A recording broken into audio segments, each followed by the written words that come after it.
All right, I wanted to do a packing video for maybe anyone who is thinking about doing a trek or is just interested in trekking in general, because packing is kind of a whole ordeal. It's one of those things that takes a lot of time on the front end, but on the back end, you'll be really glad that this was the way that you packed, because it just provides you with a lot more organization. And the last thing you want to do when you're out there trekking or at a campsite is to be digging through trying to figure out what's what. So this is a double waterproofing method that I actually learned on Kilimanjaro.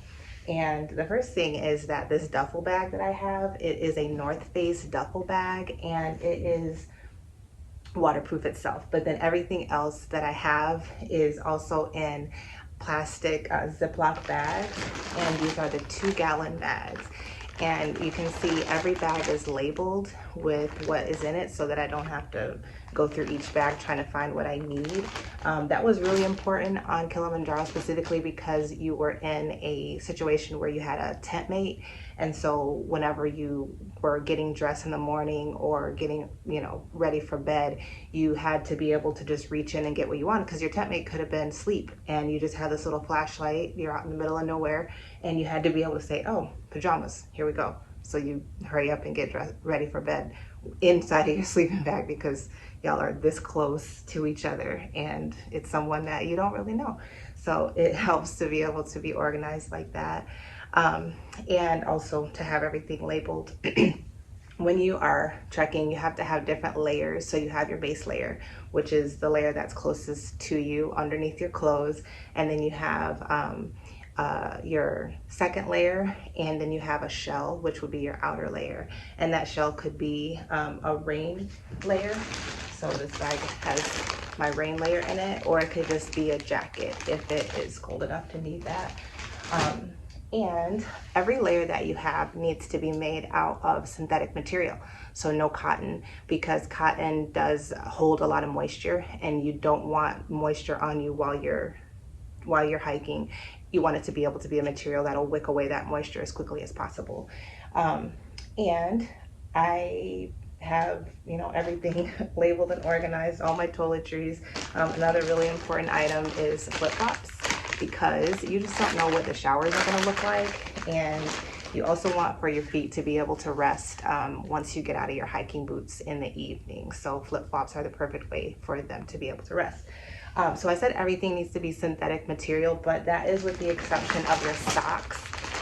Socks actually need to be wool, and that is because wool is very comfortable on your feet, and it's also very warm. And I always pack a lot of socks, like probably more than I need, because I don't want to wear dirty socks. I don't want to wear socks 2 days in a row.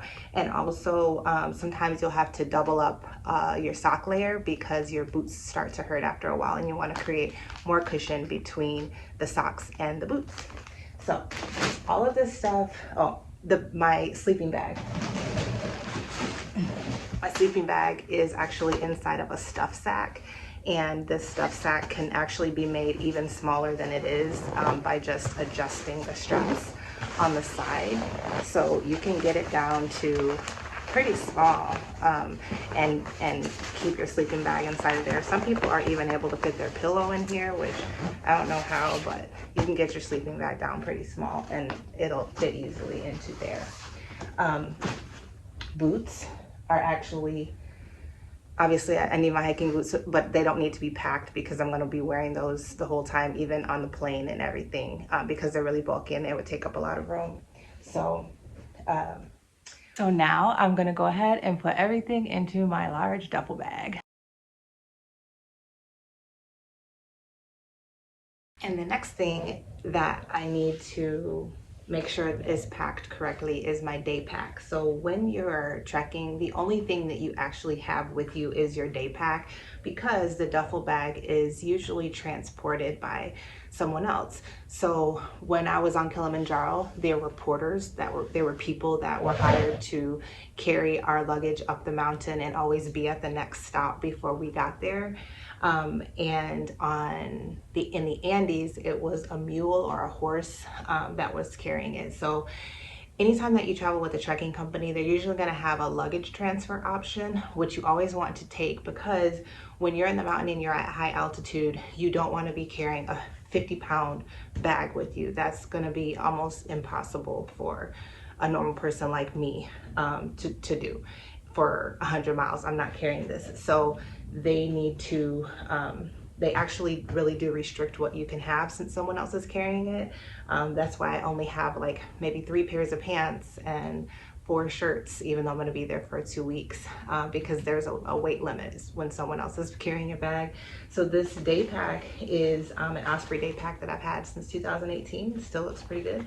And in there I would carry things like bug spray, sunscreen, my multi-tool, and afterbite, like care, I guess I get bit by an insect, a little first aid kit, a solar charger, a sun visor, and some kind of candy to give you a little sugar rush, maybe another snack like beef jerky or turkey jerky, whatever you eat, and tissue, and also my Anchor portable charger. And this has a lot of juice, so usually I can charge it one time and it probably will last the whole 2 weeks, even with me charging multiple things on it each day, each night. So those things I carry with me. And also I will have a what's the other thing? I forgot. Oh, the other thing is that I'll have my rain layer in here as well. So I'll have to take it out of there and put it in my bag once we actually get ready to go, because obviously if you're caught out in the rain, you can't go and get your suitcase. So you have to have that rain layer with you at all times in case you need it. And that is about it for packing. And so now I'm all set and ready to go.